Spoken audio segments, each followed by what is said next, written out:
our topic that is called conditional sentences. Obvious, there are a lot of conditions, there are a lot of circumstances, and related with these circumstances and conditions as to, we could not able to learn all the conditional sentence as far as possible. So that it's good to learn with all the sentences with the name of my friend's group. Are you present? My friend's group. I told you my friend's group. Obvious, we are not able to magnetize all the conditional sentences respectively, but I can learn all the conditional sentences by the name of my friend's group. This is called SSRSM conditional sentences. Look at the board, guys. SSRSM. SSRSM. SSRSM. It means the name of the conditional sentence that SSRSM. As for Sandeep, name of my school friends. Second, Sekhar, it's the name of my fast friend from Patna. Next, Rupesh, it's my local friend. It's also a good friend. Sumit, it's my good friend. Obvious, it's a awesome boy and awesome guy. He always helps me a lot. And the last one is Manish. It's my kith and kin, but it's my also good friends. When I need any help, he helps me surely. Let it be. Then we have our conditions. Then that is called SSRSM. Now I just going to tell you details. मैं इसको details में बताता हूँ कि actually what is this and why we should name of SSRSM conditional sentence.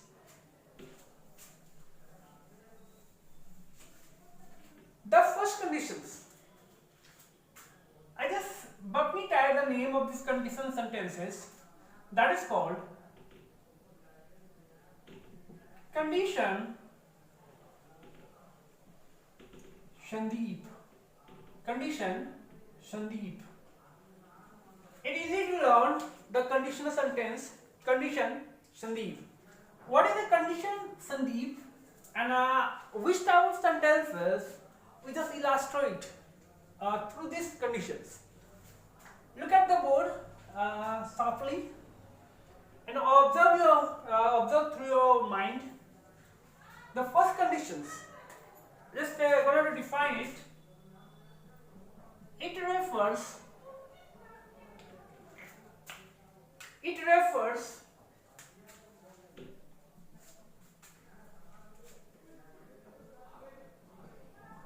such types of action. It refers such type of action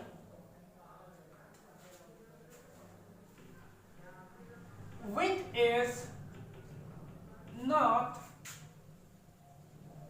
really fulfilled. It refers such type of actions which is not really fulfilled due to certain reason in past. The condition Sandeep is that it refers such type of sentence actions which is not really fulfilled due to certain reason in past. समझते हैं इसको हिंदी में? ये ऐसे action को बताता है जो किसी पास्ट रीजन के कारण पूरा नहीं होता. ये ऐसे एक्शन को बताता है जो किसी पास्ट रीजन के कारण वो पूरा नहीं होता है. इसको इलस्ट्रेशन से ज्यादा अच्छे से क्लियर होगा. एग्जाम्पल देखते हैं किस तरह का रीजन आता है पास्ट में। एग्जाम्पल लेते हैं, यदि वह मेरे पास आता, यदि वह मेरे पास आता तो मैं उसकी मदद करता। यदि वह मेरे पास आता तो मैं उसकी मदद करता। तो मैं उसकी मदद करता कब? जब वो मेरे पास आता। तो there are two parts of a sentence. The first one is called independent part. The second one is called dependent part. यानी ये सेंटेंस इस सेंटेंस पर डिपेंड है। सेंस क्या आ रहा है? यदि वह मेरे पास आता तो मैं उसकी मदद करता। यानी पास्ट में अगर वो मेरे पास आता, पास्ट में कोई रीजन हुआ होगा जिस कारण से वो नहीं आ पाया और मैंने इसको पास्ट में मैंने उसको मदद नहीं किया। तो the first part independent parts, the second part dependent parts. अब इसको बनाते कैसे, इसका क्या रूल्स होता है उसको हम देखते हैं। रूल्स आप स्ट्रक्चर्स इसको बना सकते हैं, if plus subject plus had plus V3 dot dot डाल दें। यानी आप इसको बोल सकते हो if plus subject plus had plus V3 plus इसका ऑब्जेक्ट। यानी ये हो गया आपका इंडिपेंडेंट पार्ट्स के। डिपेंडेंट पार्ट्स के लिए क्या करना है? Subject plus would plus have plus V3 plus object. Subject plus would plus have plus V3 plus object. तो आप इसको ऐसे बना सकते हो एग्जांपल में, if he had come to me, if he had come to me, I would have helped him. If he had come to me, I would have helped him. तो this is the conditions Sandeep. इसमें कोई past reason के कारण किसी चीज को पूरा नहीं कर पाते हैं तो इस तरह का सेंटेंस बनता है। इसको नोट कीजिए। नंबर 2 चलेंगे, नंबर बी चलेंगे हम लोग। अच्छे समझ लीजिए। चलिए नंबर बी चलते हैं।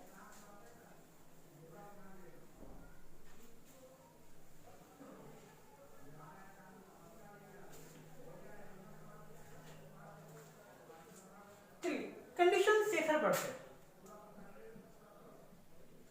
इसका नाम है कंडीशन शेखर। कंडीशन शेखर। देखते हैं ये क्या होता है। It refers such type of sentences which is not really fulfilled due to certain reason in present। यानी कंडीशन संदीप जो था उसमें और इसमें बस एक अंतर है, वो रीजन इन पास्ट था, ये रीजन इन प्रेजेंट है।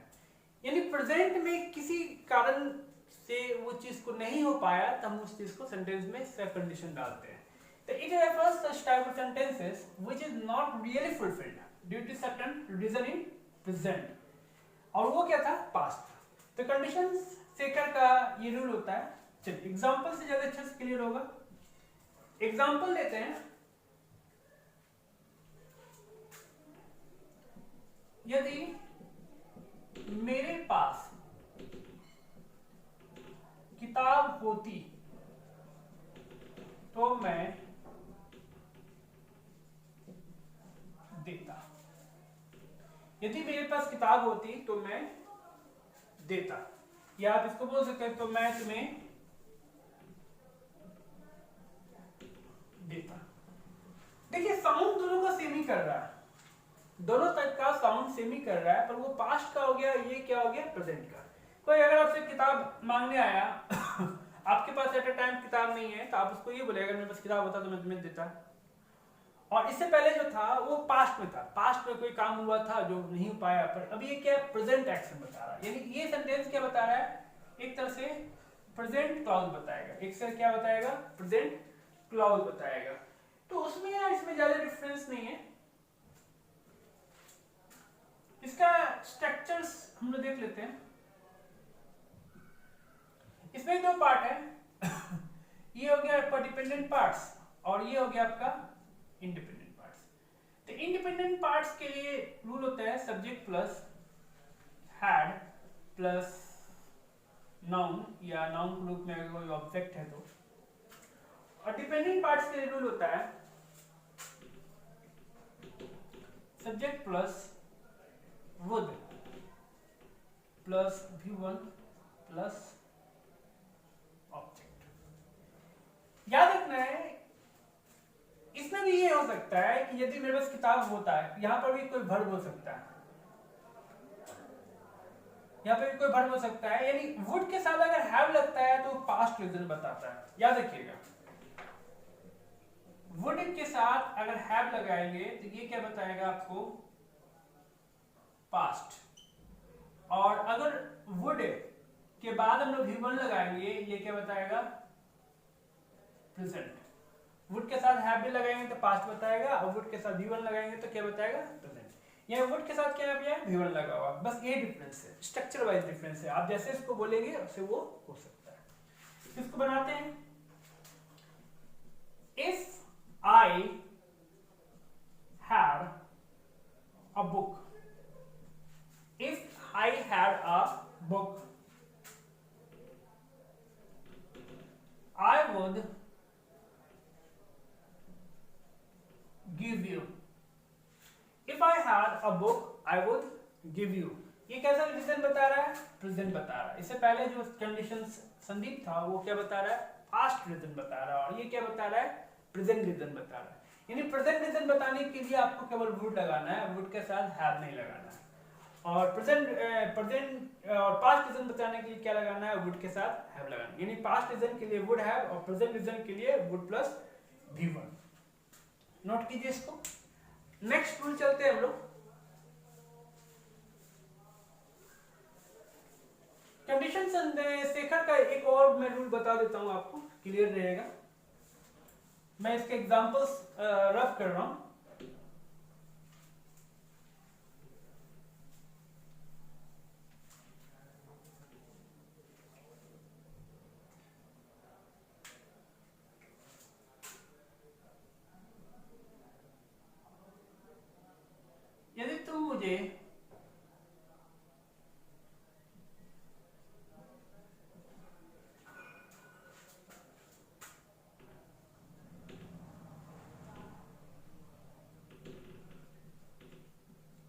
यदि तुम मुझे पीटते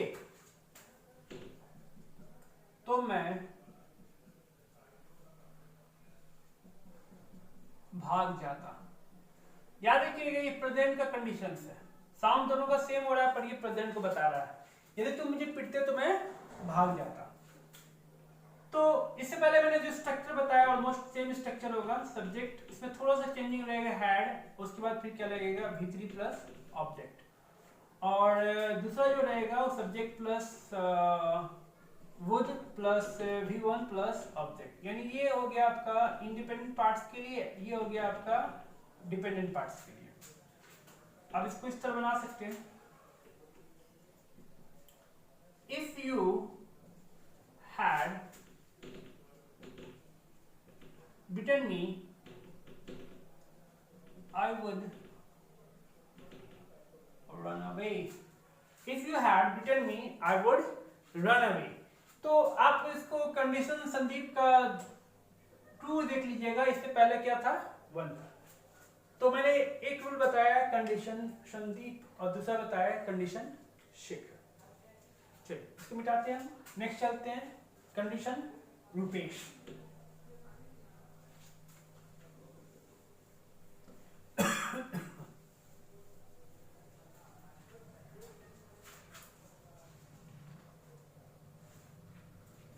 कंडीशन रूपेश थोड़ा सा लंबा है, समझिएगा इसको।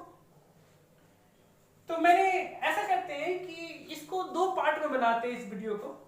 2 पार्ट में आज हम लोग 2 कंडीशंस पढ़े। पहला कंडीशंस पढ़े संदीप, दूसरा कंडीशन पढ़े शेखर। तो आज हम लोग संदीप शेखर का एक कंडीशंस क्लियर किए, जिसको आप एक शॉर्ट फॉर्म में एसएस भी बोल सकते हो। फिर नेक्स्ट में हम लोग एस कर लिए, फिर आर एस एम करेंगे, यानी टोटल हो जाएगा S S R S M. तो हम लोग आज फर्स्ट पार्ट में एसएस करेंगे। शॉर्ट वीडियो बनाया है, आपको समझने में आसान होना चाहिए, और you have to make a sentence related with rules. Okay, तो नेक्स्ट क्लास में हम लोग इसका पार्ट 2 पढ़ते हैं, और उस कंडीशंस का नाम रहेगा कंडीशंस आर एस एम, और टोटल ओवरव्यू भी मैं दे दूंगा। कंडीशन पूरा रहेगा S S R S M. चलिए मिलते हैं ब्रेक के बाद। See you after break. Stay home, stay fight with corona. Good night, take care.